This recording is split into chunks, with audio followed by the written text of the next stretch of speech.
लेकिन नकवी जी, जैसे आपने कहा कि अब पब्लिक जो है प्रिविलेज्ड फील कर रही है, तो क्या उस पब्लिक में मुस्लिम भी है, ईसाई भी है, बौद्ध है, सिख है?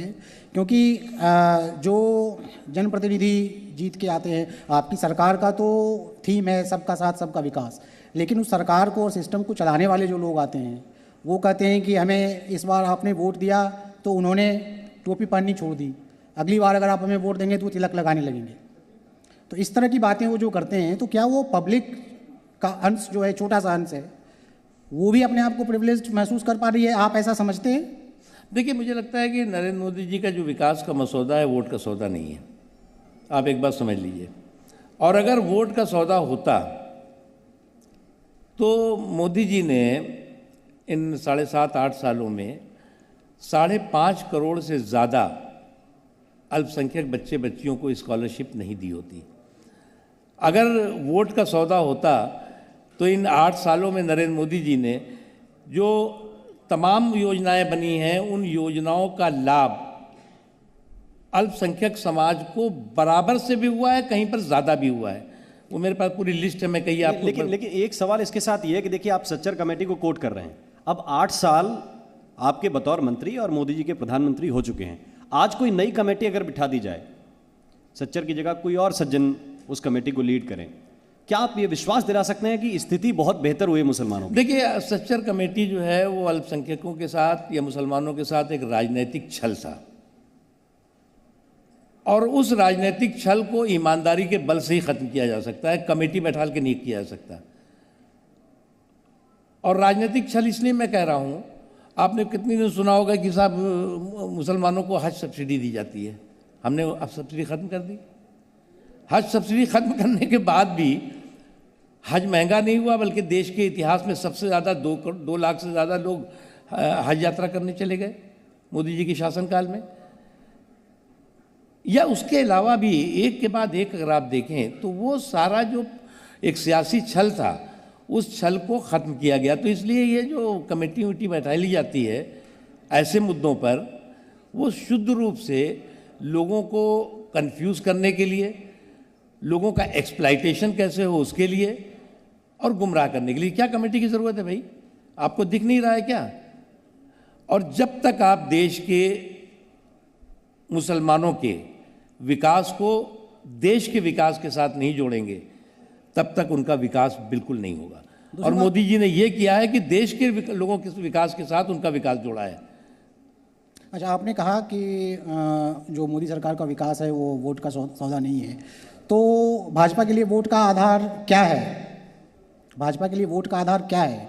समावेशी विकास जी, समावेशी विकास, सर्वस्पर्शी सशक्तिकरण, लेकिन इंक्लूसिव एम्पावरमेंट।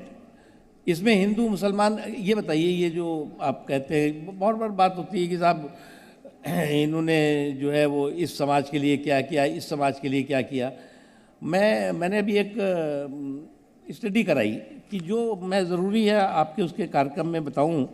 हमने स्टडी जो कराई, उस स्टडी के तहत जो है वो अलग अलग जो हमारी सरकार की योजनाएं हैं, उन योजनाओं का मुसलमानों को कितना फ़ायदा हुआ, ये मैं आपको, मुसलमानों या अल्पसंख्यकों को कितना फ़ायदा हुआ, वो मैं आपको बताना चाहता हूँ। वो आपको इस बात का एहसास कराएगा कि मोदी जी की सरकार ने आने के बाद जो है वो जो परिवर्तन किया है वो कितना बड़ा उसका बदलाव आया है। अब 2-3 बड़ी योजनाएं हैं जिनको कि मैं बताना चाहता हूँ। गरीबों को घर दिया गया। अब गरीब मुसलमान भी हो सकता है, हिंदू भी हो सकता है, सिख भी हो सकता है, ईसाई भी हो सकता है, लेकिन मैंने उसका एक बार आकलन कराया कि गरीबों को घर जो दिया गया 2,45,00,000 से ज़्यादा, उसमें अल्पसंख्यक समाज के लोगों को कितना लाभ हुआ। 31.6% अल्पसंख्यक समाज के इलाकों में पक्के मकान बने। उसी तरह से जो 12 करोड़ किसानों को किसान सम्मान निधि दी जाती है, जो आपने कहा ना कि कैसे आप करेंगे, तो हमने हिंदुस्तान के विकास के साथ जोड़ा। तो 12 करोड़ जो किसान सम्मान निधि दी जाती है, तो लोग सोचते हैं किसान कहाँ अल्पसंख्यक होगा, तो किसानों को जो सम्मान निधि दी गई उसमें 33% से ज़्यादा अल्पसंख्यक समुदायों को दी जा रही है। उसके अलावा 9,27,00,000 लोगों को जो उज्ज्वला का रोज़गार में जो है वो मुद्रा योजना की शुरुआत हुई थी, आपको मालूम होगा। मुद्रा योजना में छोटे छोटे कारोबार करना, ये करना, सारी चीज़ें थी। उसमें 37% जो है वो अल्पसंख्यक समाज के लोगों को दी गई। और उसके अलावा मेरे पास बहुत है, लेकिन मैं एक लास्ट आपको बताना चाहता हूँ जो बहुत इम्पॉर्टेंट है। ये बिजली, हमने 6 लाख से ज़्यादा जो है गाँव तक बिजली पहुँचाई है। अब बिजली जो गैप था, जहाँ पे किन गाँवों में बिजली नहीं पहुँची, वो ढूंढा गया, तो वो ज़्यादातर वो गांव थे जिन गांव में अंधेरा था, वो गांव थे जो अल्पसंख्यक बाहुल इलाके थे। ऐसे कम से कम 60% से 70% से ज़्यादा गांव ऐसे थे, उनमें बिजली पहुंचाई गई। तो इसलिए मैंने एक बात कहा कि विकास का मसौदा वोट का सौदा नहीं है। नहीं, आपने बहुत अच्छी बात कही, लेकिन हमारे यहाँ एक रवायत है कि एक गिफ्ट देते हैं तो रिटर्न गिफ्ट भी मिलता है। Presenting B News app available on Google Play and App Store. Download it now.